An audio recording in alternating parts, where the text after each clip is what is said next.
Material بھی موجود نہیں تھا.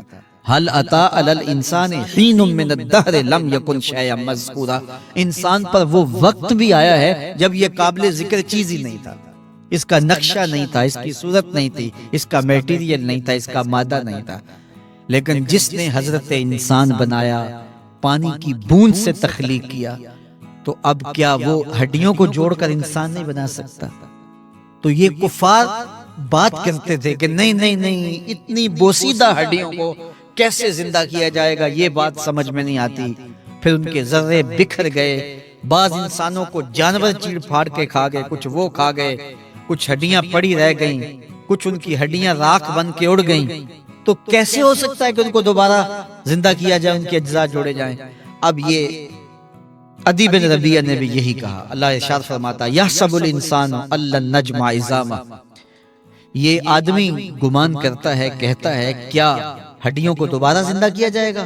اللہ فرماتا ہے کیوں نہیں، ہم اس بات پہ قادر ہیں کہ اس کے انگلیوں کے پور پور کو دوبارہ کھڑا کر دیں، اور اس کے اجزاء جو بکھرے ہوئے ہیں ان کو ہم اکٹھا کر کے دوبارہ ان کو جوڑ دیں. ہمارے لیے کوئی مشکل نہیں ہے. لیکن یہ اس کا خیال ہے کہ ہڈیوں کو کیسے جوڑا جائے گا. لیکن سورہ یاسین میں جو دلیل دی اس پہ کس قدر جو ہے وہ اشش کرنے کو جی چاہتا ہے.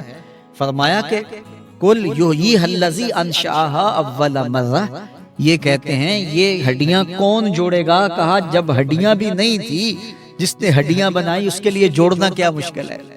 تو یہ عجیب تم نے بات کی. تو اللہ تعالیٰ جل شانہ قیامت کے دن ہمارے وجود دوبارہ اٹھائے گا اور اپنے حضور بندوں کو کھڑا کرے گا اور ان سے سوال پوچھے گا. یہ نہیں ہے کہ جو مرضی کرتے گئے. ایک آدمی نے ظلم کیا، جبر کیا، زیادتیاں کی، لوگوں کا حق لوٹا، لوگوں کا مال غصب کیا، عزتیں پامال کی، اور اتنا مؤثر تھا کہ عدالتیں وہ خرید لیتا تھا، کچہریاں وہ خرید لیتا تھا، پولیس وہ خرید لیتا تھا، کوئی اسے پوچھنے والا نہیں تھا. اس کی بات چلتی تھی، اس کا فون چلتا تھا، اس کا رکا چلتا تھا.